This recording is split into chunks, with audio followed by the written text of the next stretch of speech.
الله وبركاته.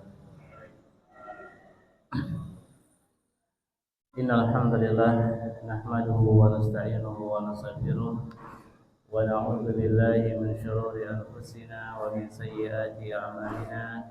من يهده الله فلا مضل له ومن يضلل فلا هادي له. وأشهد أن لا إله إلا الله وحده لا شريك له وأشهد أن محمدا عبده ورسوله.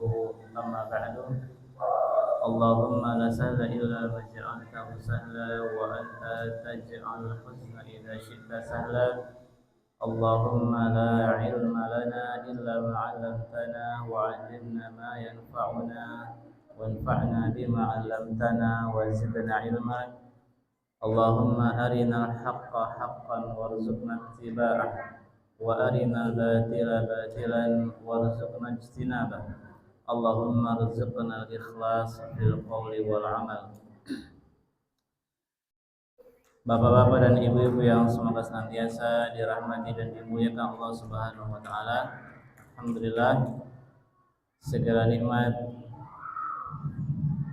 ya, dengan nikmat dari Allah Subhanahu wa taala dan taufiknya kita kembali melanjutkan kajian kita, ya, melanjutkan program ya sekolah, yaitu kajian tiap 2 pekan yang seharusnya hari ini jadwalnya Ustaz Arif, ya qadarullah beliau ada keperluan di sekolah tinggi dan nggak bisa ditinggal, ya, akhirnya saya menggantikan beliau dan kita melanjutkan kajian kitab kita, yaitu kitab pembahasan tentang akidah dengan judul Khudh Aqidataka Minal Kitabi wa Sunnati Sahihah, yang ditulis oleh Syekh Muhammad bin Jamil Zainu.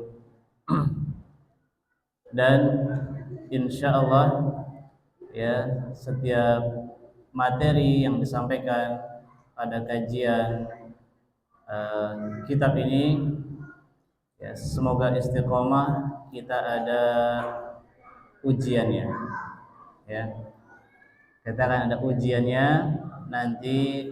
Ujiannya online, ya, PG aja ya, soalnya PG semua nih, tinggal pilih aja ya. Nah, supaya apa? Supaya kita benar-benar memperhatikan, juga memahami, ya, dan nanti nilainya akan langsung keluar, insya Allah. Ya, jadi ujian online dan akan ada nilainya. Ya, nanti yang nilainya dapat apa? Ya, yang jelas pertama dapat ilmu. Ya, yang pertama dapat ilmu, dan kita berharap kepada Allah semoga kita diberikan ilmu yang bermanfaat, ya, ilmu yang bisa menyelamatkan kita di dunia dan di akhirat, ilmu yang bisa membimbing langkah kita, ilmu yang bisa membuat kita semakin baik dan benar ibadahnya kepada Allah, ilmu yang bisa membuat akhlak kita kepada istri dan anak-anak kita, kepada tetangga kita semakin baik karena di bawah bimbingan, ya, Allah dan Rasulnya. Dan ilmu inilah yang akan menyelamatkan kita di dunia dan di akhirat.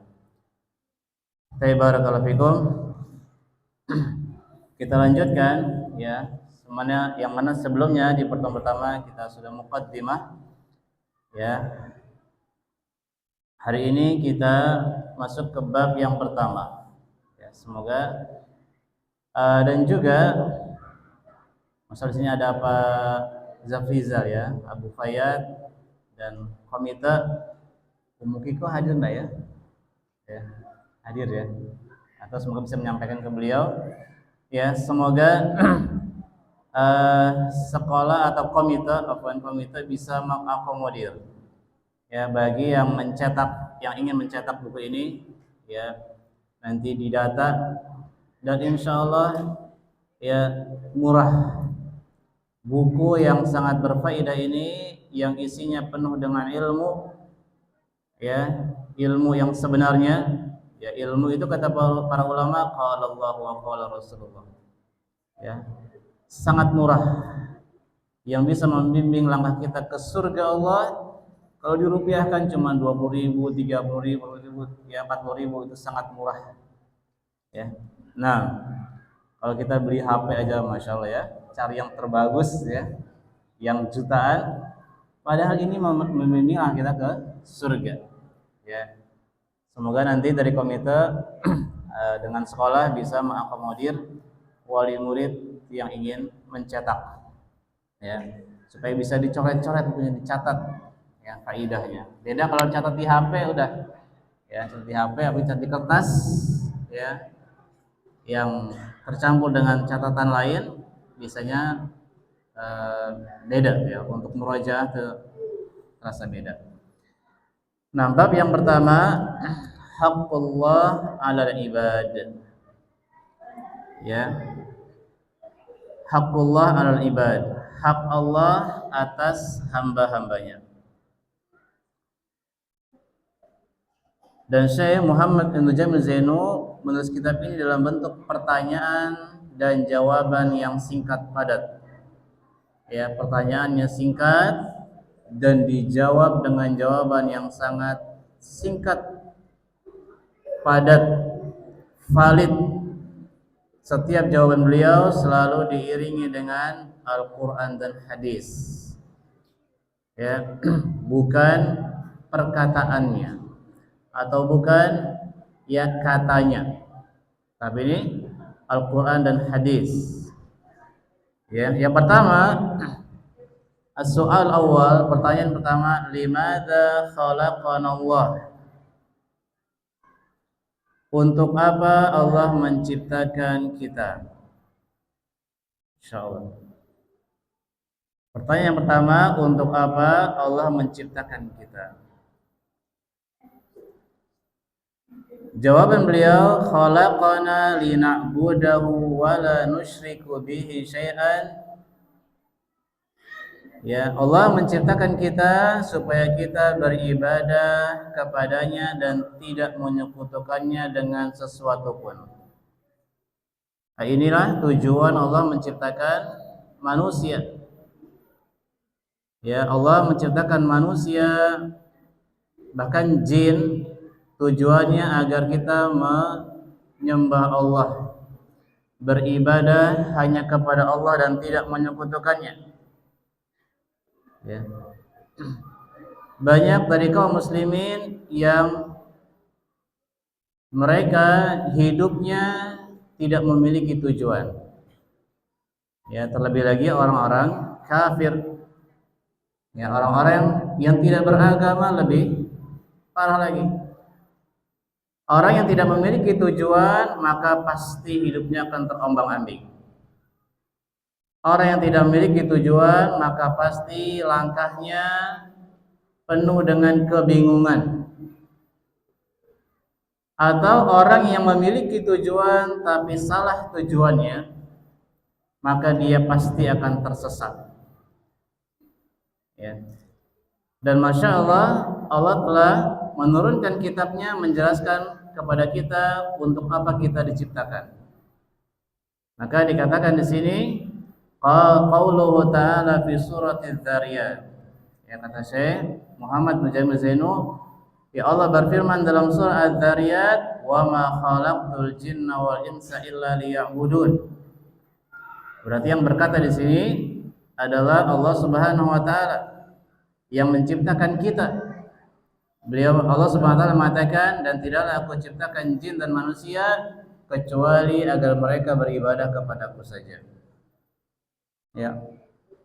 Kalau kita lihat atau kalau kita membeli barang elektronik, ya, pasti ada buku panduannya. Ya, supaya apa? Supaya barang yang kita beli ya bisa digunakan dengan sebaik mungkin. Supaya barang yang kita beli bisa kita rawat. Ya, tidak boleh kena air. Ya, tidak boleh dibanting misalnya. Ya. Terus cara pengaturan, ya, dan sebagainya, supaya barang itu selamat dan manfaatnya besar. Dan begitu pula manusia, ya, Allah telah menurunkan kitabnya dan menjelaskan dalamnya bahwasanya manusia bahkan dan jin juga diciptakan agar beribadah hanya kepada Allah Subhanahu wa taala. Bahkan dalam ayat selanjutnya Ya, wa ma khalaqtul jinna wal insa illa liya'budun ma uridu minhum min rizqi wa ma uridu ayyut'imun innallaha huwar razzaqu dzul quwwatil matin. Ya kata Allah, ya aku tidak menginginkan dari mereka rizki. Ya. Allah perintahkan manusia untuk beribadah kepadanya dan Allah tidak butuh kepada mereka. Yang butuh ibadah adalah manusia. Kata Allah, ma uridu minhum min rizqi wa ma uridu ayyut'imun. Aku tidak menginginkan dari mereka rizki dan aku juga tidak menginginkan dari mereka memberiku makan. Innallaha huwar razzaqu dzul quwwatil matin. Sesungguhnya Allah dialah yang maha pemberi rizki, yang maha kuat, yang memiliki kekuatan yang kokoh. Ayat ini juga menjelaskan bahwasanya barang siapa yang menginginkan rizki, menginginkan kemudahan dalam hidupnya, maka hendaknya dia beribadah hanya kepada Allah. Ya. Dan di antara hikmah apa Allah menciptakan manusia, Allah mewajibkan ibadah kepada Allah saja adalah bentuk sebagai penghambaan, penghinaan diri kepada Allah Subhanahu wa taala. Ya. Di antara hikmah diwajibkan ibadah adalah sebagai bentuk penghambaan, penghinaan diri kita kepada Allah Subhanahu wa taala. Ya, karena manusia tidak boleh menghinakan dirinya, menghambakan dirinya kepada selain Allah. Karena Allah lah yang memenuhi semua kebutuhannya. Allah lah yang memberikan dia rizki, memberikan dia kesehatan, memberikan dia kenikmatan, semua dari sebelum dia lahir sampai detik ini. Oleh karenanya hanya kepada Allah lah dia boleh menghinakan diri dan menghambakan kepada Allah Subhanahu wa taala. Dan di antara hikmah yang kedua diwajibkannya ibadah adalah ya sebagai bentuk syukur kita kepada Allah Subhanahu wa taala. Ya, sebagai bentuk kita syukur, sebagai bentuk syukur kita kepada Allah Subhanahu wa taala. Ya, Allah memberikan semua kenikmatan, Allah memberikan semua apa yang kita butuhkan, maka Allah meminta kepada kita satu. Ya, kata Allah apa namanya? Wa ma khalaqtul jinna wal insa illa liya'budun. Tidaklah aku ciptakan jin dan manusia kecuali hanya supaya beribadah kepadaku saja. Ya. Seperti ilustrasi yang pernah kita sampaikan, kalau ada misalnya saya adalah orang yang diluaskan rezekinya, banyak hartanya, kemudian saya mendapati satu orang di pinggir jalan, anak kecil di pinggir jalan, dia sendirian, pakaiannya robek bolong-bolong, kemudian gak punya orang tua, gak punya tempat tinggal, ya kesepian, kalau hujan kehujanan, kalau panas ya kepanasan, ya kemudian saya hampiri, saya dekatin, saya ajak ke mobil saya yang mewah misalnya, ya kemudian saya bawa ke rumah, ya saya kasih pakaian yang bagus, ya saya kasih tempat tinggal yang nyaman, saya sekolahin, kalau sakit saya obatin, saya ajak ke rumah sakit yang paling bagus. Sampai dia akhirnya dewasa, dia mandiri, kemudian saya minta satu. Ya. Saya minta satu. Saya berkata kepada anak tadi yang sudah dewasa, sudah berhasil, "Akhi, ya saya lagi ingin cerita. Saya sedang ada masalah." Ya. Tiba-tiba anak tadi mengatakan, "Saya nggak mau dengar cerita." Ya. Selesaikan aja urusannya sendiri. Kira-kira gimana, Pak? Marah tidak?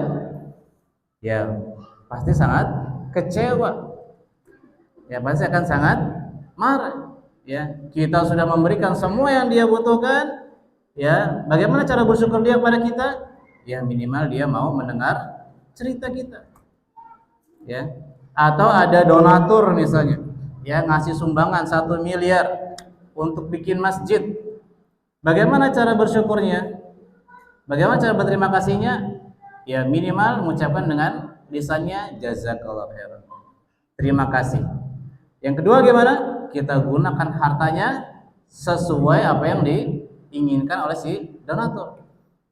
Itulah cara kita berterima kasih. Ya, kita bikin brosur, bikin pamflet, ya galang dana misalnya pembangunan masjid. Dananya dapat 1 miliar, nggak taunya malah bikin rumah pribadi. Ya. Sama demikian pula Allah Subhanahu wa taala. Allah telah memberikan kita semua apa yang kita butuhkan dari sebelum kita lahir. Allah berikan kita 2 mata, dengannya kita bisa melihat. Allah berikan kita 2 telinga, dengannya kita bisa mendengar. Ya, 2 kaki, dengannya kita bisa berjalan. 2 tangan, dengannya kita bisa menggenggam. Ya, bisa berbuat banyak hal. Ya, maka Allah meminta kepada kita agar kita beribadah hanya kepada Allah. Gunakan apa yang Allah berikan, gunakan nikmat yang Allah ya anugerahkan ya untuk ketaatan kepada Allah Subhanahu wa taala.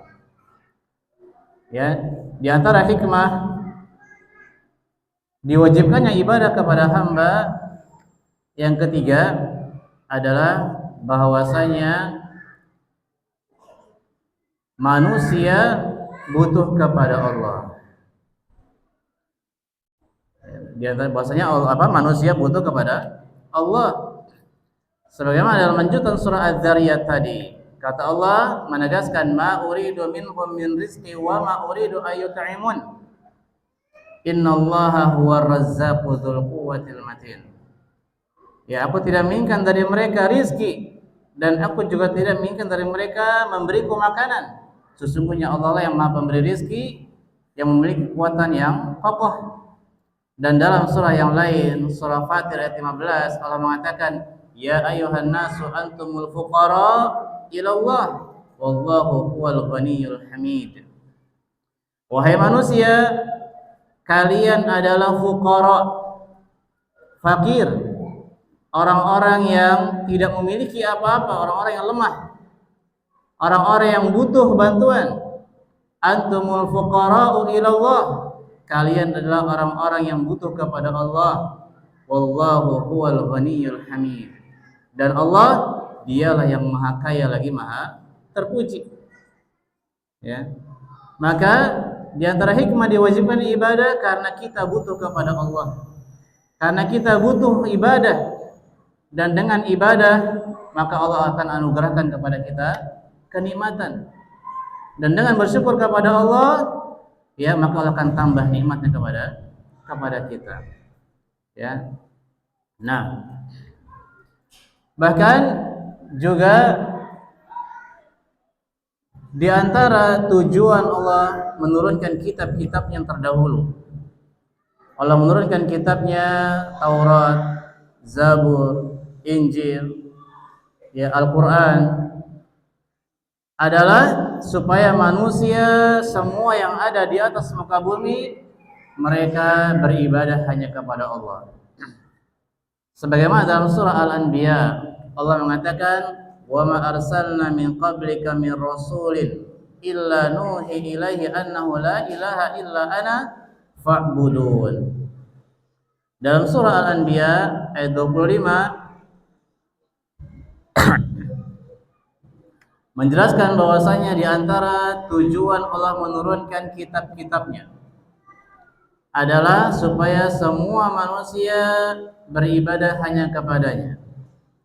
Kata Allah dalam surah Al-Anbiya, wa ma arsalna min qablika min rasulin illa nuhi ilaihi annahu la ilaha illa ana fa'budun.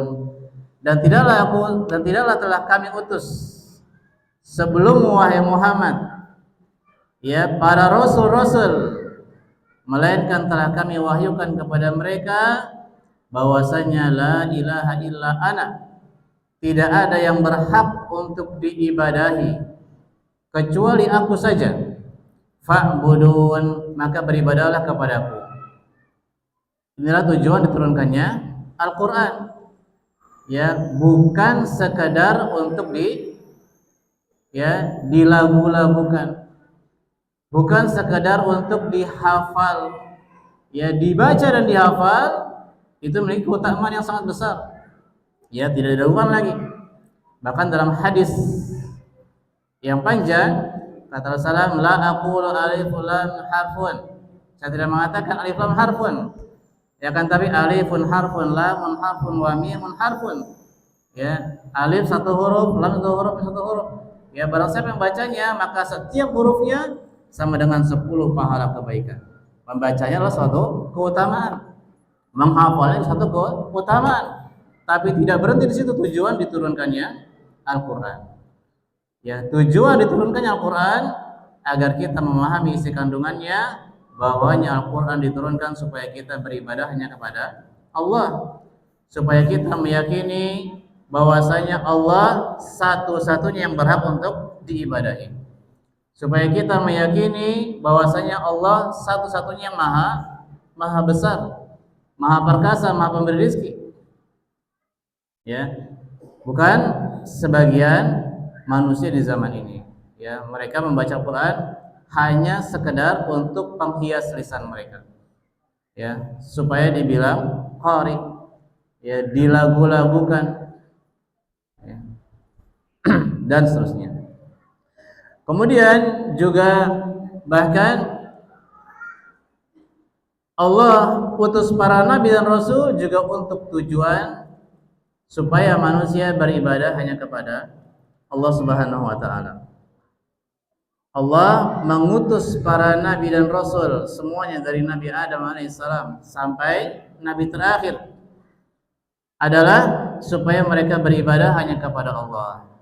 Dalam surah An-Nahl Allah mengatakan, "Wa laqad ba'atsna fi kulli ummati rasula an i'budullaha wajtanibut taghut." Dan sungguh telah kami utus pada setiap umat rasulan, ya, para rasul atau seorang rasul, an i'budullaha wajtanibut taghut, supaya mereka beribadah hanya kepada Allah dan meninggalkan taghut. Meninggalkan taghut yaitu maksudnya meninggalkan sesembahan selain Allah Subhanahu wa taala.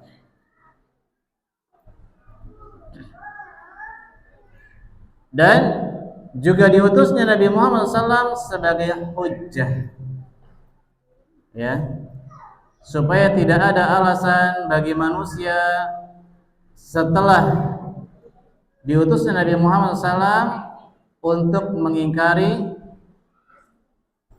hujjah yang telah tegak. Sebagaimana Allah berfirman dalam surah An-Nisa, rusulan mubashshirina wa mundhirina li'alla yakuna lin-nasi 'ala Allahi hujjatun ba'da rusul. Ya. Kata Allah, ya telah kami utus para rasul mubashshirina wa mundhirin untuk memberikan kabar gembira dan peringatan. Ya. Allah mengirim para rasul untuk memberikan kabar gembira dan peringatan. Li'alla yakuna lin-nasi 'ala Allahi hujjatun ba'da rasul, supaya tidak ada ya bagi manusia alasan hujjah, ya, untuk mengelak di hadapan Allah setelah diutusnya para rasul. Ya, sekarang sudah nggak ada alasan. Apalagi sekarang zamannya sudah ada HP, ya, kajian di mana-mana. Sudah nggak ada alasan, nggak tahu, ya, kenapa masih berdoa, meminta, beribadah kepada kuburan-kuburan, ya, masih kepada jimat-jimat, masih kepada pohon keramat, ya, batu-batu yang dikeramatkan, ya, sudah nggak ada alasan. Kata Allah, rusulan mubasyirin wa mundhirin li'alla yakuna lin-nasi 'ala Allahi hujjatun ba'da rusul. Ya, telah kami utus para rasul sebagai, ya, untuk memberikan kabar gembira dan peringatan supaya tidak lagi ada alasan di tengah manusia di hadapan Allah SWT setelah diutusnya para rasul. Ya. Oleh karenanya menghadiri majelis ilmu, ya, belajar ilmu agama harusnya lebih semangat daripada mempelajari ilmu ilmu bisnis, ya, ilmu untuk mencari uang, ya, karena hidup kita dunia hanya satu kali, ya. Kalau di dunia hari ini rugi, besok masih bisa untung. Kalau di akhirat rugi, sudah rugi selama-lamanya, ya. Oleh karena yang sudah kajiannya 2 pekan sekali, ya, nggak datang musibah, ya. Apalagi di kajian yang lainnya juga nggak pernah hadir, maka musibah. Ya. Nah, kemudian wa qauluhu sallallahu alaihi wasallam, dan sabda Rasulullah sallallahu alaihi wasallam, ya dalam kitab ini Syekh Muhammad Jamil Zainu mengutip hadis Rasulullah, haqqullahi 'alal ibad an ya'buduhu wa la yusyriku bihi syai'a. Ya, hak Allah atas hambanya adalah mereka beribadah kepada Allah dan tidak menyekutukannya dengan sesuatu pun. Hadis ini muttafaqun alaih. Baik. Pertanyaan yang kedua, ya dalam kitab ini, mahiyal ibadah. Mahiyal ibadah. Apa itu ibadah?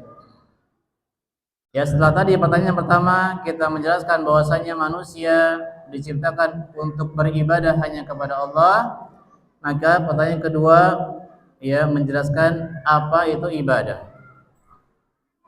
Dikatakan dalam kitab ini, al-ibadatu ismun jami'un lima yuhibbuhu Allahu minal aqwali wal af'al.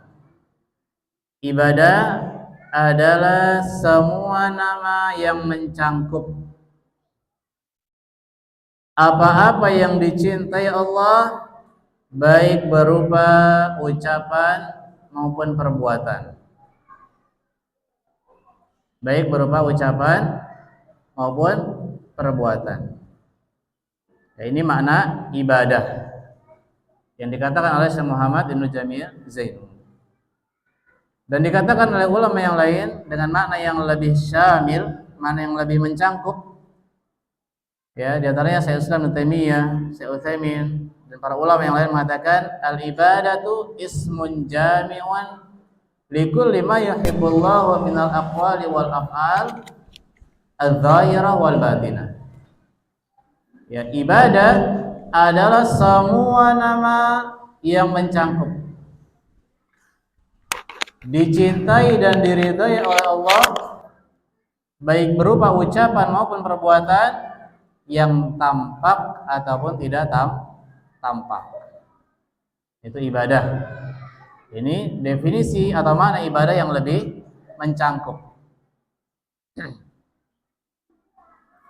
Karena ibadah ada yang terlihat, ada yang tidak terlihat. Ibadah ada yang tampak, ada yang tidak tampak. Di sini contohnya dibawa contoh oleh Syekh Muhammad Jamil Zainu, kad doa. Di antara contoh ibadah adalah berdoa. Ya, sebagaimana dalam hadis yang sahih, ad-du'a huwal ibadah. Doa itu adalah ibadah. Maka tidak boleh kita berdoa kepada selain Allah. Tidak boleh kita ya berdoa kepada kuburan, berdoa kepada pohon-pohon keramat. Nah, wassalah dan juga salat, wadzabhi dan juga menyembelih, sesembelihan. Maka ketika menyembelih disunahkan untuk mengucapkan atau diwajibkan untuk mengucapkan bismillah. Ya. Karena kita menyembelih ya untuk Allah Subhanahu wa taala. Wa ghairiha dan ibadah yang lainnya. Itu tadi adalah contoh-contoh ibadah yang tampak. Adapun ibadah yang tidak tampak, contoh misalnya seperti tawakal, ya, berharap, mencintai, ya, membenci, itu ibadah yang tidak tampak. Ikhlas tidak tampak. Takut juga bagian dari ibadah. Kita tidak boleh takut kepada selain Allah. Ya, kita hanya boleh takut kepada Allah Subhanahu wa taala, kecuali takut yang tabi'i. Takut yang seperti contohnya kepada hewan buas, ya. atau kepada seseorang, ada orang gila nggak waras ya bawa celurit, takut boleh nggak Pak? Boleh, normal manusia ya. Tapi takut kepada sesuatu yang tidak bisa memberikan madarat nggak boleh ya. Takut kepada batu keramat, takut kepada jimat ya, tidak boleh. Bahkan Allah mengatakan wala takhafuhum wa khafuni in kuntum mu'minin. Ya janganlah kalian takut kepada mereka. Itu orang-orang kafir, orang-orang munafik, ya orang-orang kafir. Janganlah kalian takut kepada mereka manusia. Janganlah kalian takut dengan celaan mereka. Dan janganlah kalian takut dengan makar mereka. Fala takhafuhum wa khafuni in kuntum mu'minin, kata Allah. Janganlah kalian takut kepada mereka dan takutlah kepadaku saja jika kalian benar-benar beriman. Ya. Oleh karenanya yang takut hanya kepada Allah itulah diantara tanda benarnya keimanan mereka, diantara benarnya keyakinan akidah mereka. Ya, itu diantara contoh ibadah yang tidak tampak. Qala ta'ala, dalam kitab ini penulis membawakan dalil. Allah berfirman dalam surah Al-An'am ayat 162, Qul inna salati wa nusuki wa mahyaya wa mamati lillahi rabbil alamin. Allah mengatakan, katakanlah Muhammad, sesungguhnya salatku, sesembelihanku, hidupku dan matiku lillahi rabbil alamin, hanyalah untuk Allah rabbil alamin, ya Rabb pencipta alam semesta. Ya. Inilah diantara akidah atau keyakinan orang yang seorang mukmin yang benar. Ya, ketika dia mengetahui tujuan dia diciptakan adalah untuk beribadah kepada Allah, dan dia mengenal tentang hakikat Allah Subhanahu wa taala, hakikat Rabb-nya, bahwasanya hanya Dialah yang maha besar, maha pemberi rezeki, maha kaya, maha kuat, ya, maha pengasih, maha penyayang, maha adil, ya, dan segalanya, maka dia akan bisa merealisasikan perintah Allah yang Allah perintahkan kepada Nabi-Nya Muhammad SAW. Qul, katakanlah ya Muhammad, inna salati wa nusuki wa mahyaya wa mamati lillahi rabbil alamin. Sungguhnya salatku, sembelihanku, hidupku dan matiku untuk Allah, Rabb pencipta alam semesta. Yang demikianlah mereka orang yang akan mendapat kebahagiaan. Dia di dunia hidupnya untuk Allah. Ya, semua amal perbuatannya, kebaikan yang dia kerjakan, menolong tetangganya, berbakti kepada orang tuanya, berbakti kepada suaminya, dia mendidik anaknya, dia lakukan semua itu karena perintah Allah Subhanahu wa taala. Dan dia mengharapkan dari perbuatan semua yang dia usahakannya adalah untuk mengharapkan pahala dan surga Allah Subhanahu wa taala. Maka mereka lah yang akan mendapatkan kebahagiaan, dan mereka lah yang benar-benar merealisasikan ya bahwasanya hidupnya matinya adalah untuk Allah Subhanahu wa taala. Lillahi rabbil alamin, untuk Allah Rabb pencipta alam semesta. Para ulama menjelaskan makna Rabb ya dalam surah Al-Fatihah, alhamdulillahi rabbil alamin. Segala puji milik Allah Rabb al-alamin, Rabb alam semesta. Dikatakan Qatadah rahimahullah, ar-Rabbu khaliqul khalqi. Ya, beliau menjelaskan makna Rabb itu ada 4. Yang pertama, makna Rabb adalah khaliq, yaitu pencipta. Itulah dia Rabb. Makna yang kedua, waraziquhum, yaitu ar-raziq, yang pemberi rizki. Yang ketiga, wa malikuhum, ya, yaitu yang memiliki mereka, yang memiliki, itulah Rabb. Yang keempat, wa mudabbiruhum, yaitu mudabbir, yang mengatur semua kebutuhan mereka, yang mengatur segala urusan manusia, itulah Rabb. Ya, dikatakan oleh Qatadah rahimahullah, makna Rabb ada 4. Yang pertama Al-Khaliq, yaitu pencipta. Yang kedua Razik, yang memberi rizki. Yang ketiga Malik, yaitu memiliki. Yang keempat Mudabbir, yaitu yang mengatur segala urusan. Maka kalau ada yang disembah selain Allah Subhanahu wa taala tidak memiliki 4 sifat ini, maka dia bukan Rabb. Dan maka dia bukan, ya, maka dia tidak berhak untuk diibadahi, tidak berhak untuk disembah, tidak berhak untuk kita menghinakan dan menghambakan diri kita kepadanya. Ya.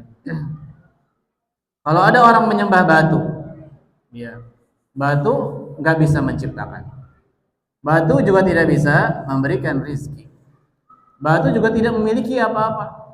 Yang keempat, batu juga nggak bisa ngatur apa-apa, maka nggak berhak untuk disembah.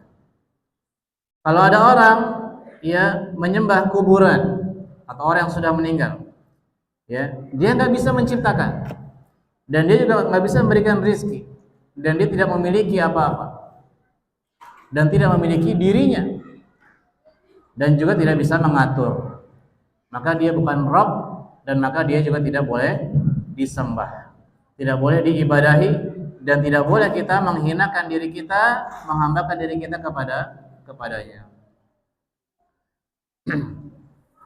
Wa qala sallallahu alaihi wasallam,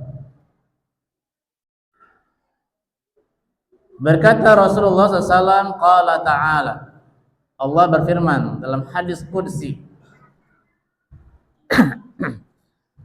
Dalam hadis qudsi Allah berfirman, wa ma taqarraba ilayya 'abdi bi syai'in ahabba ilayya mimma aftaradtuhu alaihi.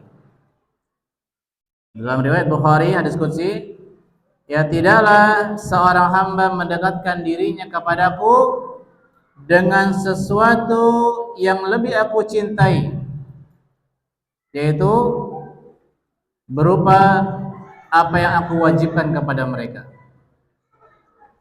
Ya, ketika seorang hamba melaksanakan semua perintah yang Allah wajibkan atas setiap hambanya, maka mereka yang mendapatkan cinta Allah Subhanahu wa taala.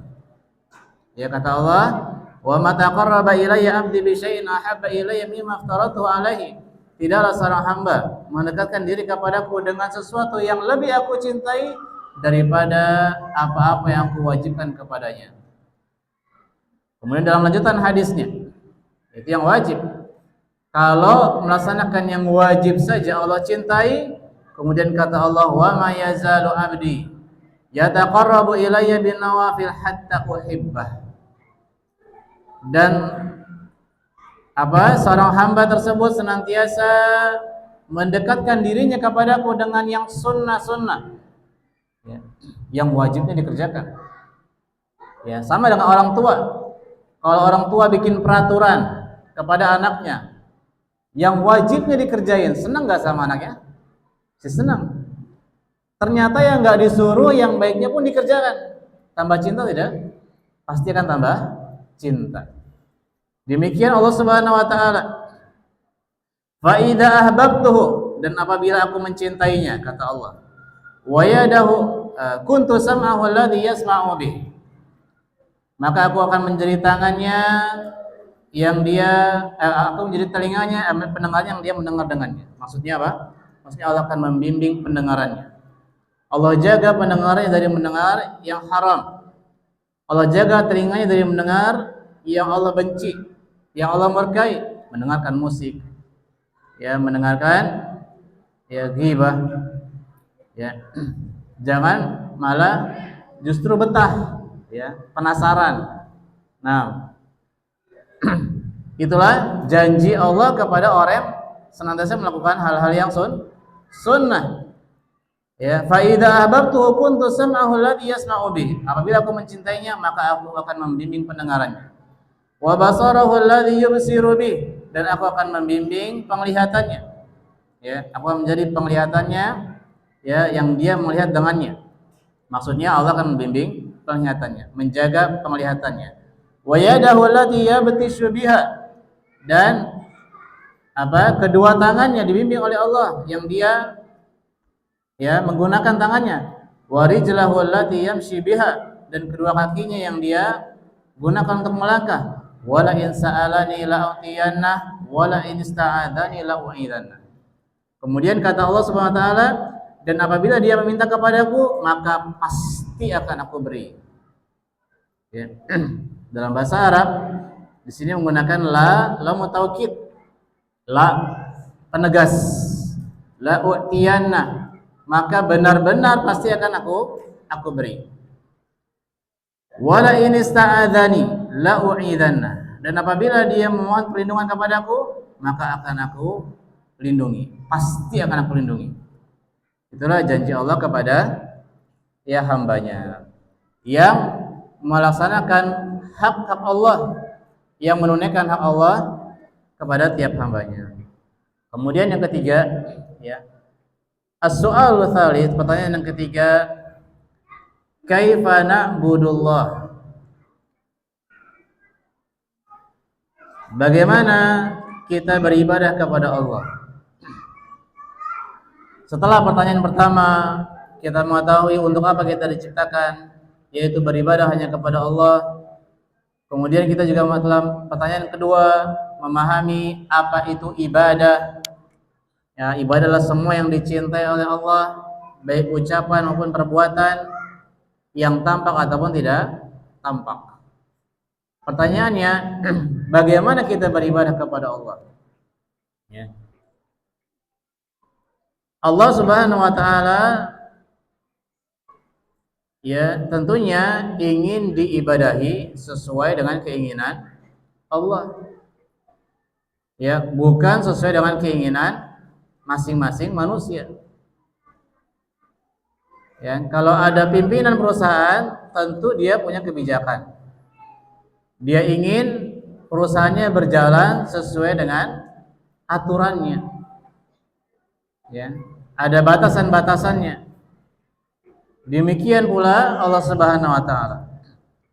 Allah mewajibkan kita untuk beribadah kepadanya, dan Allah juga hanya ingin diibadahi sesuai dengan keinginan Allah Subhanahu wa taala. Pertanyaan yang ketiga, bagaimana kita beribadah kepada Allah? Jawabannya, kama amaranallahu wa rasuluhu, yaitu kita beribadah kepada Allah sebagaimana yang Allah dan Rasulnya perintahkan.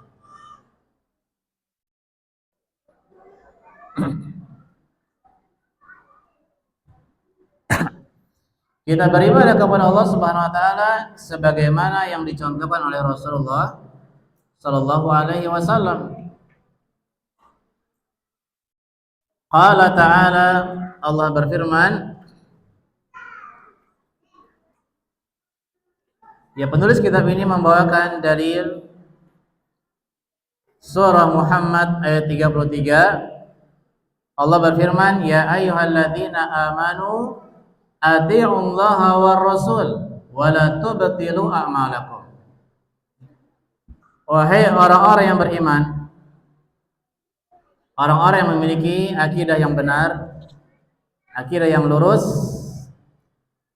kata Allah, atii'ullaha wa atii'ur rasul, taatkan kepada Allah dan taatkan kepada Rasul, wala tubtilu a'malakum, dan janganlah kalian batalkan amalan kalian. Ya, artinya amalan-amalan atau ibadah-ibadah yang dilakukan tidak sesuai dengan perintah Allah dan Rasulnya, maka batallah amalan tersebut. Ya, dia salat, namun salatnya tidak sesuai dengan sunnah, tidak sesuai dengan cara tuntunan Nabi Muhammad SAW, maka tertolak. Dan dalam hadis diriwayatkan oleh Imam Muslim, Rasulullah SAW bersabda, man amila amalan laisa alaihi amruna fahuwa raddun. Barang siapa yang mengamalkan satu amalan, ya maksudnya dalam perkara ibadah, ya, barang siapa yang melakukan satu amalan dalam perkara ibadah, laisa alaihi amruna, ya, tidak ada contohnya dari kami, fahuwa raddun, maka tertolak.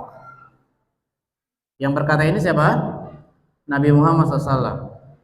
Nabi Muhammad SAW beliau berkata dengan wahyu dari Allah Subhanahu Wa Taala, dan beliau tidak pernah berkata dengan hawa nafsunya, ya. Dan ucapan beliau pasti benar.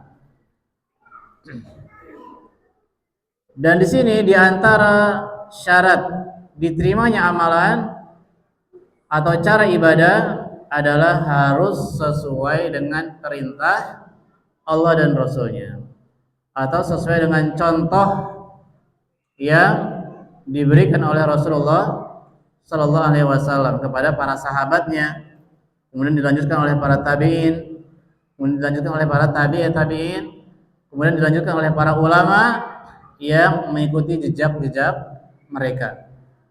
Ya, bukan justru malah yang jauh dari petunjuk para sahabat, jauh dari petunjuk Rasulullah Sallallahu Alaihi Wasallam. Ya, di antara syarat diterimanya ibadah adalah ikhlas. Ya, meskipun nanti ada pada bab berikutnya, ya. Dan di antara syarat diterimanya ibadah adalah ikhlas. Tapi ikhlas saja tidak cukup, ya. Bahkan ya sekarang banyak yang nyeleneh. Ya, ada orang nikah mut'ah. Dia yang akidahnya pemahaman menyimpang, ikhlas enggak ketika melaksanakannya? Sangat ikhlas, ya. Tapi ternyata tidak sesuai dengan tuntunan Nabi Muhammad SAW, maka aman tertolak, bahkan dia berdosa. Nah,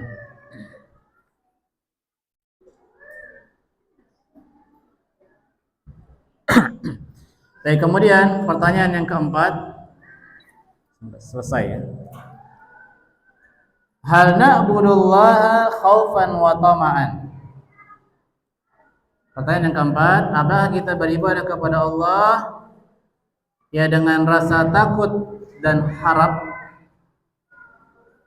Ya, karena sebagian ya orang-orang sufi mereka mengatakan kalau demikian ibadahnya maka tidak ikhlas. Ya, karena dia beribadah kepada Allah karena takut, maka dia nggak ikhlas. Ya, kata sebagian orang yang keliru, tersesat. Wa tama'an, dan berharap. Ya. Bahkan ya dijawab oleh Syekh Muhammad Jamil Zainu dalam kitab ini, na'am na'buduhu kadzalik. Ya, kita beribadah kepada Allah dengan demikian. Yaitu dalam beribadah kepada Allah harus diiringi rasa takut dan harap. Ketika dia melaksanakan kebaikan, dia mengharapkan pahala dari Allah Subhanahu wa taala. Dia mengharapkan surga Allah Subhanahu wa taala. Ini bahkan diperintahkan oleh Allah Subhanahu wa taala sebagaimana dalam surah As-Sajdah ayat 16. Yad'una rabbahum, qala ta'ala yasiful mu'minin. Allah berfirman mensifati orang-orang yang beriman. Allah mensifati orang-orang yang beriman, yad'una rabbahum khaufan wa tama'an. Mereka berdoa. Ya, doa bagian dari ibadah. Mereka berdoa kepada Rabb mereka khaufan wa tama'an, dengan rasa takut dan rasa harap. Ini Allah mensifati orang yang beriman. Berarti kalau ada orang beribadah ya mengatakan kita nggak boleh beribadah karena takut atau karena mengharapkan imbalan dari Allah, karena demikian nggak ikhlas, maka itu salah. Ya, bahkan kita diperintahkan untuk minta surga dan kita diperintahkan untuk berlindung dari api neraka. Ya, Allah Rasulullah bersabda dalam sahih rawahu Abu Dawud, as'alullaha jannata wa a'udzu bihi minan nar. Ini Nabi Nabi Muhammad SAW, aku meminta kepada Allah surga dan aku berlindung kepadanya dari api neraka. Bahkan setiap hari kita berdoa kepada Allah, Rabbana atina fid dunya hasanah wa fil akhirati hasanah wa qina adzabannar. Ya Allah, aku minta, ya Rabb kami, aku minta kepadamu Atina fid dunya hasanah, berikanlah kepada kami kebaikan di dunia, kebaikan, dan juga di akhirat kebaikan, dan wa qina adzabannar, dan lindungilah kami dari api neraka. Ya. Bahkan ini adalah ibadah yang benar. Ya, kalau ada orang beribadah kepada Allah tanpa diiringi rasa takut atau rasa harap, maka ibadahnya ya tidak benar. Kita meninggalkan maksiat kepada Allah karena kita takut akan azab Allah. Bahkan dalam banyak hadis ketika Allah mengingatkan tentang akhlak, selalu Allah iringi dengan iman kepada hari akhir, yaitu hari pembalasan. Supaya apa? Supaya manusia takut. Kata Allah, kata Rasulullah SAW, Man kana yu'minu billahi wal yawmil akhir falyukrim dhaifah. Barang siapa yang beriman kepada Allah dan hari akhir, maka muliakanlah tamu. Ya. Jadi kalau ada orang kedatangan tamu, dicuekin, didiamin, berdosa atau tidak? Berdosa. Karena di sini ada perintah. Ya, falyukrim dhaifahu. Kemudian Allah iringi, Rasulullah iringi dengan iman kepada hari akhir, karena akan ada balasannya. Kemudian juga Rasulullah mengatakan, Man kana yu'minu billahi wal yawmil akhir falyaqul khairan aw liyasmut. Barang siapa yang beriman kepada Allah dan hari akhir, yaitu akan adanya hari pembalasan, yaitu akan adanya hari hisab, ditimbang amal kebaikan dan keburukan, falyaqul khairan aw liyasmut, maka bicaralah yang baik atau diam. Ya, bicara yang baik atau diam. Terkadang benar tapi nggak baik. Ya, mendingan diam. Ada nggak bicara benar tapi nggak baik? Ada, ya. Ucapannya benar tapi tidak di waktu yang tepat. Maka ini bisa mengakibatkan dampak yang tidak baik. Ya, misal dia menasehati orang tuanya, ya. Masya Allah kalimatnya benar, ya, tapi tidak benar caranya. Nah, kemudian yang kelima, as-su'alul khamis, pertanyaan yang kelima, ma huwal ihsan fil ibadah? Apa itu ihsan dalam ibadah? Ya. Ihsan adalah ya tingkatan yang paling tinggi. Bahwa ihsanu fil ibadah, apa itu tingkatan yang paling tinggi dalam ibadah?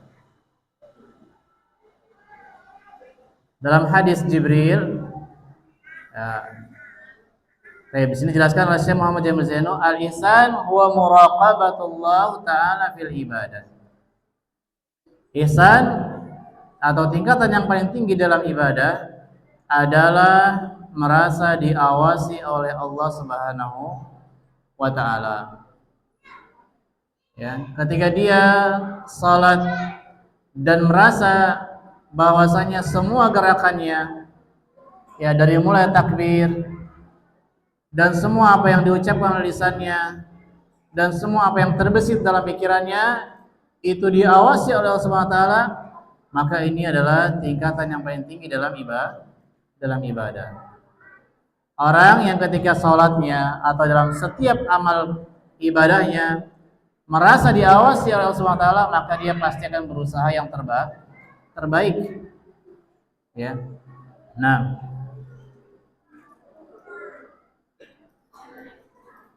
dan kalau ada orang ya sholat kemudian masih sempat ngelamun, sempat mikir yang lain, berarti dia belum benar-benar merasa diawasi oleh Allah Subhanahu wa ta'ala. Ya. Qala Allah Ta'ala, Allah berfirman, Alladzi yaraka hina taqum wa taqallubaka fis sajidin innahu huwas samiul alim. Itu dialah Allah SWT yang melihatmu ketika kamu berdiri menegakkan salat. Wa taqallubaka fis sajidin, dan perubahan gerakanmu bersama di antara orang-orang yang sujud. Itu Allah Subhanahu wa taala melihat kamu ya ketika kamu berdiri tegap dalam salatmu, dan juga perubahan setiap gerakanmu bersama orang yang sujud. Innahu huwas samiul alim. Bahwasanya dia Allah Subhanahu wa taala Maha mendengar lagi Maha mengetahui. Ya, dalam surah Asy-Syu'ara ayat 218 sampai 220. Wa qala sallallahu alaihi wasallam, dan berkata Rasulullah SAW, al-ihsan an ta'budallaha ka'annaka tarahu fa in lam takun tarahu fa innahu yarak. Ihsan adalah engkau beribadah kepada Allah seolah-olah engkau seakan-akan engkau dilihat, seakan-akan engkau melihatnya. Fa in lam takun tarahu, dan jika engkau tidak melihatnya, fa innahu yarak, maka sungguh dialah Allah Subhanahu wa taala melihatmu.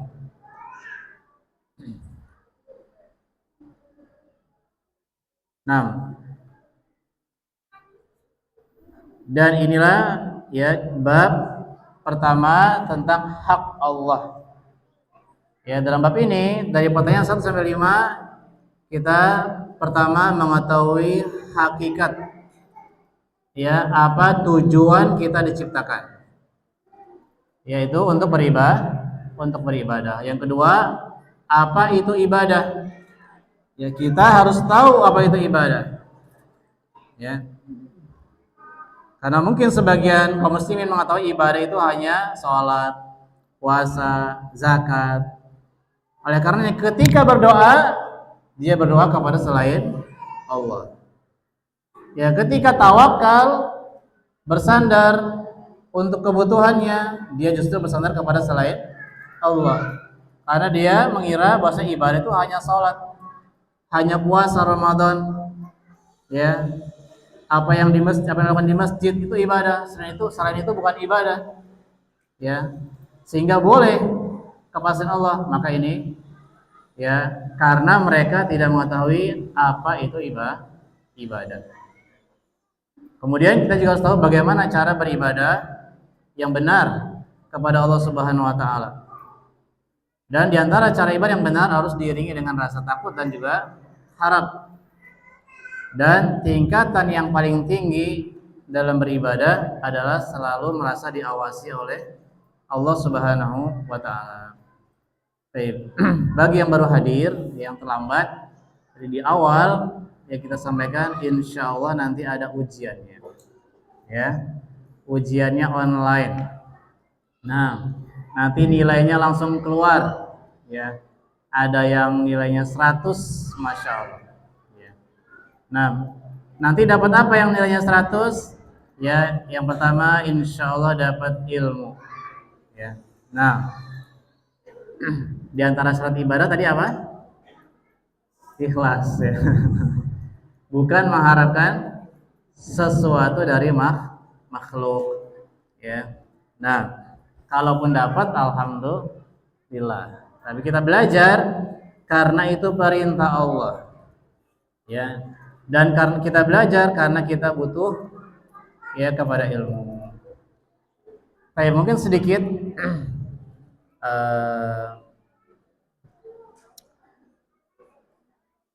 bahwasanya ini keluar dari materi. Kita saksikan beberapa hari terakhir ya di STQ ya. Mulai ada lagi yang itu sempat Masya Allah, sempat hampir tidak pernah terdengar. Mulai ada lagi yaitu bully ya. Ada yang diambil pecinya, dibuang sama temennya, ya. Ada yang ngatain temennya, ya. Ya, itu anak-anak. Dan kita juga mendengar berita yang sangat menyedihkan, ya, di negara tetangga. Jadi antar sebabnya karena bully. Dan bully itu mungkin, ya bukan mungkin ya, bahkan sudah ada sejak zaman dahulu. Zaman Nabi Muhammad SAW sudah ada bully belum? Ada bully. Zaman kita SD ada bully nggak? Ada bully. Ya, cuma zaman kita SD kayaknya kuat-kuat ya. Maksudnya dibully itu nggak stres gitu ya. Ya main lagi, ya seperti itu. Ya banyak faktor. Ya, ada istilah generasi strawberry. Ya. Ada strawberry itu apa? Tampilannya cantik, terus menarik, tapi lembek. Ya, gampang benyek. Generasi strawberry. Nah, kita harus bikin generasi apa? Ya, generasi yang tampilannya menarik, tapi dia juga harus kokoh, kuat. Maka mungkin singkat saja, semua itu ya seperti yang pernah kita sampaikan. Nasihat ini tentu saja buat saya pribadi dan juga mengajak pada semuanya bahwasanya pendidikan itu tidak lepas dari 3 komponen. Yang pertama, orang tua di rumah. Yang kedua, di sekolah, yaitu bersama guru-gurunya. Yang ketiga, masyarakat, lingkungan. Maka kewajiban orang tua pertama dididik sebaik mungkin di rumah. Diberikan contoh teladan yang baik. Tutur katanya, ucapannya, perbuatannya di hadapan kedua anaknya. Yang kedua, carikan sekolah yang perhatian dengan hal ini. Yang ketiga, lihat lingkungan masyarakat. Lihat tetangganya, lihat teman bermain anaknya. Ya, Masya Allah kita miris ya, ada anak TK ngomongnya binatang. Ya, anak TK. Ya, nama-nama binatang disebut-sebut, Masya Allah, di absen. Ya. Ya mungkin orang tuanya nggak ngajarin, tapi didapat di lingkungan masyarakat. Itu yang pertama. Yang harus diperhatikan oleh orang tua. Kemudian yang kedua, juga tampakkan kasih sayang. Bapak Ibu yang dirahmati Allah SWT, keumumannya ya, aglabiah mungkin 99% lah. Ya. Itu buah dari kurang dekatnya orang tua bersama anak. PR terbesar orang tua di zaman ini adalah bisa menjadi sahabat bagi anak. Anak itu lebih nyaman curhat cerita sama orang lain atau sama orang tuanya. Cek, kalau anak kita masih mau cerita sama kita, jujur terbuka, berarti orang tuanya hebat, berhasil. Ya. Dan untuk bisa menumbuhkan hal itu, ya seorang bapak butuh kesabaran ekstra dengan kenakalan anak, ya, atau penyimpangan sikap anak. Sabar bukan berarti membiarkan kesalahan anak. Ya, tetap harus tegas. Tegas itu tidak sama dengan kasar. Ya. Contoh misalnya, anaknya sakit, minta jajan es tungtung. Ya, zaman dulu es tungtung ya, bukan zaman sekarang. Terus es apa lagi? Es teler, es doger, hobinya es semua. Sehari bisa beli 5. Tegas, ya sudah bilang, enggak ya nak, kamu lagi sakit. Nanti kalau udah sembuh, insya Allah abi beliin. Cukup seperti itu. Ya. Itu juga diantara untuk menumbuhkan kedekatan keakraban sama anak. Kasih alasannya. Kemudian yang diantaranya juga saya kemarin dengar dapat info, ya ada satu siswa di STQ, tapi semoga Allah mudahkan, ya apa namanya, anaknya, Mas Allah, kalau di pelajaran saya ngajar ya, perhatian, diam, ya sama guru yang lain juga sama, baik, sopan, taat, salam, sapa, tegur, masya Allah. Tapi terkadang, bukan terkadang ya, seringkali dia isengin temannya. Sampai ada guru yang menasehatin, kalau kamu begini terus nanti Ustadz panggil orang tua kamu. Apa kata anaknya? Ini miris. Kalau ada di antara kita harus segera perbaiki. Apa kata anaknya? Panggil aja, nggak apa-apa, orang tua saya nggak perhatian sama saya. Panggil juga nggak apa-apa. Innalillah. Ya. Nah, maka masya Allah. Usut diusut, ternyata dia kurang dapat bahasa kasih sentuh, ya. Apa bahasa sentuh? Contoh misalnya dicium keningnya, cium pipi kanan kirinya, dipeluk. Ternyata si fulan ini nggak pernah dipeluk, nggak pernah dicium keningnya. Ya kalau bayinya mungkin sering ya, ya. Oh, itu kan dia sudah lupa. Ya. Dia perlu bahasa kasih, ciuman, pelukan yang hangat. Berangkat sekolah dimotivasi, nak semangat ya nak. Ya, Umi doain supaya kamu dimudahkan ilmu. Ya, belajar sungguh-sungguh. Nilainya berapa aja nggak masalah. Yang penting kamu sungguh-sungguh, kamu sabar. Abi senang. Kira-kira anaknya semangat nggak? Semangat. Beda ceritanya. Awas kalau nanti pulang sekolah Umi dapat berita dari kamu dipanggil. Ya, pilih bahasa yang menyentuh hati kita. Ya, dan ini perlu kerjasama. Ya, gurunya harus sabar ekstra. Orang tuanya juga harus sabar ekstra. Di sekolah cuma jam 7.30 sampai zuhur, selebihnya sama orang tua atau di luar sekolah. Ya, ya sudah, kalau di masyarakat kita nggak mampu, setidaknya di sekolah dan di rumah, ya komunikasinya harus berkualitas. Ya, jangan sampai orang tua ngobrol sama anak cuma dalam 3 hal. Pertama ketika nyuruh, kedua melarang, ketiga lagi ngomel-ngomel nasihat. Ada nggak seperti ini? Orang tua seperti ini ada nggak? Ada. Nggak pernah basa-basi. Masya Allah, gimana tadi sekolahnya?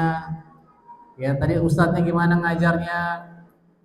Kalau bagus dipuji. Kalau tadi ustadznya nggak enak ngajarnya, sabar nah, kamu harus sabar. Belajar itu emang seperti itu, harus capek, harus lelah. Ya seperti itu. Dan juga jangan cederai ya kehormatan guru di hadapan si anak kita. Kenapa? Supaya anak kita menghormati gurunya, dengan demikian dia akan memperhatikan apa yang diucapkan gurunya. Ya, kalau gurunya sudah tidak dihormati, maka pelajarannya tidak akan diperhatikan. Seperti itu. Wallahu taala alam bisawab. Terima ada hadiahnya ya. Nah, nah yang bisa jawab hari ini hadiahnya sekarang ya. Nanti ujian ya ujian aja. Nah, baik. Pertanyaan pertama, sebutkan 3 hikmah Allah wajibkannya ibadah pada tiap hamba. Nah, siapa ingat? Masya Allah. Nah, padahal sebutkan namanya dan wali dari siapa, kelas berapa. Nah, tafadhol. Assalamualaikum warahmatullahi wabarakatuh. Waalaikumsalam. Saya ibu dari Halil Asikabe. Halil, masya Allah. Nah. Wajibkannya hikmahnya itu satu sebagai bentuk syukur kita kepada Allah Subhanahu wa taala. Ya, insyaallah. Kedua, bahwasanya manusia butuh kepada Allah, dan satu lagi bentuk sebagai penghabatan penghinaan diri kita kepada Allah Subhanahu wa taala. Baik, masya Allah. Nah, tuntas, sempurna aja ya. Nah, hadisnya nanti aja ya. Nah, sekarang. Nah, sekarang aja ya. Nah, masya Allah. Alhamdulillah. Nah, pertanyaan kedua nih yang ngobrol-ngobrol yang terlambat ya nggak tahu jawabannya. Pertanyaan berikutnya. Tadi dijelaskan ya bahwasanya makna ibadah dalam kitab ini itu penjelasan Syekh Muhammad Jamil Zain. Dan saya ingin makna ibadah yang lebih mencangkup, yaitu penjelasannya Syekhul Islam Ibnu Taimiyah. Definisi ibadah yang lebih mencangkup, ya, sebagaimana penjelasannya Syekhul Islam Ibnu Taimiyah, Syekhul Taimiyah rahimahullah dan yang lainnya. Nah, saya bisa jawab? Saya siapa ini tuh? Abu Dilan, masya Allah.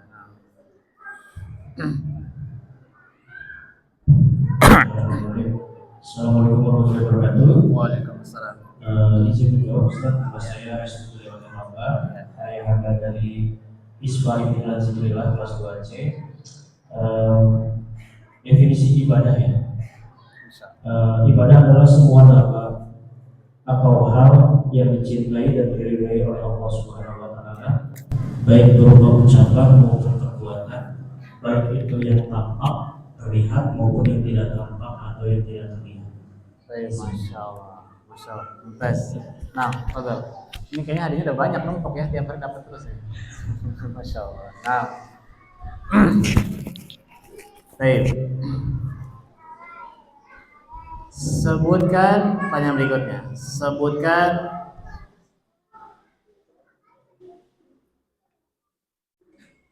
tiga contoh ibadah yang tidak tampak. Kalau yang tampak mah biasa ya, sering. Nah, ibu gantian, ibu. Nah, masya Allah. Kalau yang terlihat banyak, sholat, sedekah. Nah, mic-nya ada tadi. Bisa diantar ke belakang, sana duluan tadi. Sana duluan. Ya, jilbab abu-abu. Nah,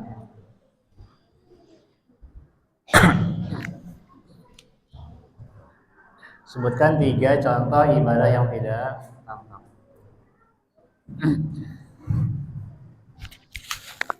Bismillah, nama Nurhasana, wali dari Fahri kelas 5B. Contoh ibadah tidak tampak, sunnah tawakal, mencintai, membenci, ikhlas, takut. Masya Allah. Nah, ya banyak ya, berharap. Ya. Nah, baik. Hadiahnya bisa, Masya Allah. Barakallah. Nah,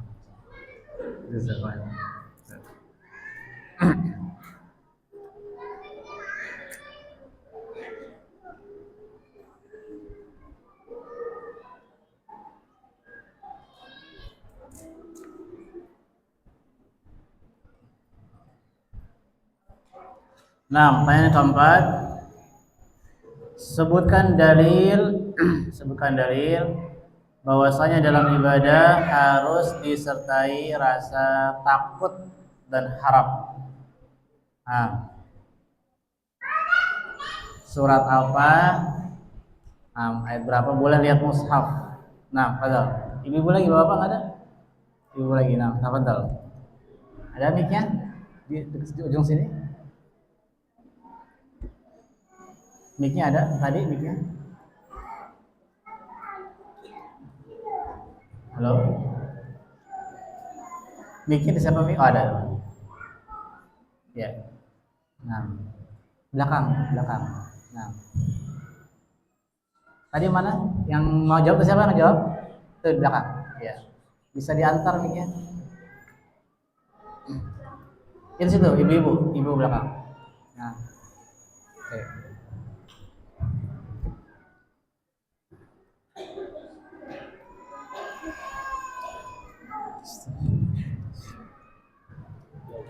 Bismillah, izin menjawab Pak Ustaz.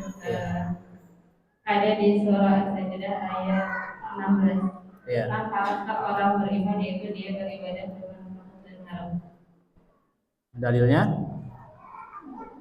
Surah As-Sajdah ayat 16. Baik. Belum hafal? Hafal? Tidak. Tidak, baik. Oh, Masya Allah. Nah, surah Sajdah ayat 16. Namanya siapa? Nah, tadi siapa? Wali dari? Khalifah 4A. Khalifah 4A.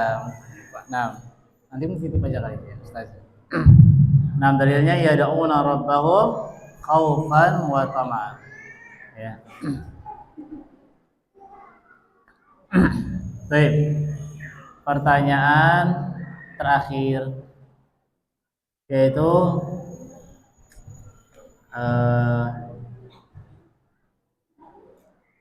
sebutkan atau jelaskan ma huwal ihsan. Apa itu ihsan? Dan sebutkan dalilnya. Nah, baik, siapa? Bapak-bapak ya gantian. Bapak-bapak ada?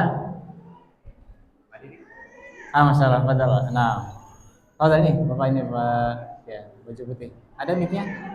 Nah.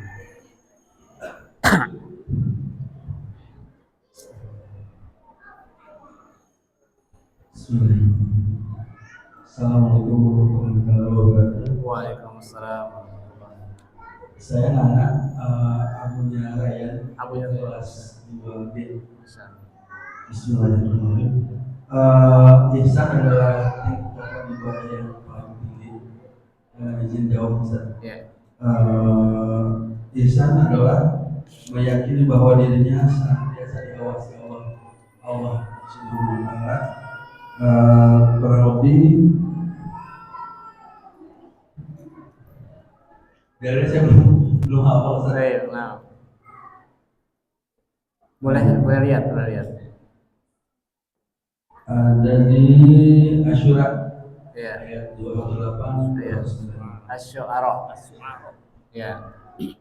Ayat 218 sampai 220 ya. Ihsan adalah ya beribadah kepada Allah ya selalu merasa diawasi. Ya senantiasa diawasi Allah. Nah, sahih Masya Allah. Dalilnya allazi yaraka hina taqum wa taqallubaka fis sajidin innahu huwas samiul alim. Baik, Masya Allah. Nah, barakallahu fikum wa jazakumullahu khairan jazilan. Semoga Allah ya berikan kita ilmu yang bermanfaat. Semoga Allah jaga kita dan keluarga kita semuanya. Ya. Pak, Bu, akidah ini lebih utama untuk dipelajari dari semua ilmu yang ada di atas muka bumi. Ya, akidah ini ya tambahan sedikit adalah yang paling utama. Bahkan ini wasiat Rasulullah SAW ketika beliau mengutus Mu'adz ke negeri Yaman sebelum berdakwah. Kata salam, ya Mu'adz innaka sata'ti qauman ahla kitabin falyakun awwalu ma tad'uhum la ilaha illallah. Ya, kata salam, wahai Mu'adz, engkau akan mendatangi ahli kitab, yaitu orang-orang kafir, ya Nasara, Yahudi. Hendaknya yang pertama kali kalian ajarkan kepada mereka adalah kalimat la ilaha illallah. Tidak ada yang berhak diibadahi dengan benar kecuali Allah. Fa in ata'u laka bidzalik, ya apabila mereka menjawab, memenuhi, mentaati panggilanmu, maka akhbirhum, maka ajarkan kepada mereka ya annallaha farada alaihim khamsa salawat, baru syariat salat. Kalau mereka tauhidnya sudah betul, ya meyakini bahwa yang berhak diibadahi hanya Allah, yang berhak untuk diagungkan, yang berhak untuk ditakuti, yang berhak untuk paling dicintai adalah Allah, maka baru ajarkan apa? Ajarkan salat. Allah wajibkan kepada kalian 5 salat. Wa in ata'u laka bidzalik, kalau kalian taat, kalau mereka mentaati hal itu, akhbirhum ya tentang apa? Tentang zakat. Ya, tentang sedekah. Ajarkan mereka tentang sedekah, salat, baru tentang zakat. Tu'khadhu min aghniyaihim wa turaddu 'ala fuqaraihim, yang diambil dari orang-orang kaya di antara mereka dan dibagikan kepada orang-orang yang miskin di antara mereka. Itu tahapannya. Ya, kalau pengen anaknya rajin sedekah, rajin berbagi, bagus salatnya, semangat salatnya, maka yang pertama kali ditanamkan apa? Tauhidnya, akidahnya, ya bosnya Allah maha segala-galanya. Kita berbuat hanya untuk mengharap pahala dari Allah Subhanahu wa taala, maka insya Allah yang lainnya akan ngikut. Ya, maka insya Allah yang lainnya akan mengikut. Ya, begitu pula ingin menegakkan rumah tangga yang harmonis, harus dimulai dari tauhid. Apalagi menegakkan negara daulah Islamiyah. Ya, nggak mungkin masyarakatnya akan taat dengan syariat Islam kalau mereka masih ya belum mengagungkan Allah. Mustahil. Ya, tapi kita mulai dari keluarga kita yang paling kecil. Ya. Wallahu a'lam, aku qouli hadza wa sallallahu Muhammad. Tutup dengan baca doa kafaratul majlis. Subhanakallahumma bihamdik, asyhadu an la ilaha illa anta, astaghfiruka wa atubu ilaik. Assalamualaikum warahmatullahi wabarakatuh.